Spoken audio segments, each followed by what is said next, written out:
মঙ্গল বা আনন্দ নয়, বৈশাখী শোভাযাত্রা নামেই হবে এবারের বর্ষবরণ আয়োজন।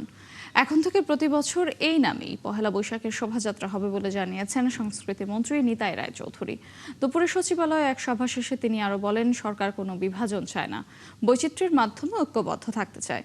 বর্ষবরণের আয়োজনের এই নাম নিয়ে কোনো বিতর্ক তৈরি হোক তা সরকার চায় না বলেও জানান মন্ত্রী। এছাড়া পহেলা বৈশাখের নিরাপত্তায় সরকার প্রয়োজনীয় পদক্ষেপ নিয়েছে বলেও জানান তিনি। বলেন, পুলিশের পাশাপাশি বিএনসিসি এবং ঢাকা বিশ্ববিদ্যালয়ের নিজস্ব নিরাপত্তা ব্যবস্থাও থাকবে। আমাদের সরকারি সিদ্ধান্ত আছে, আমরা এটাকে আনন্দ শোভাযাত্রা বলবো না, মঙ্গল শোভাযাত্রা বলবো না।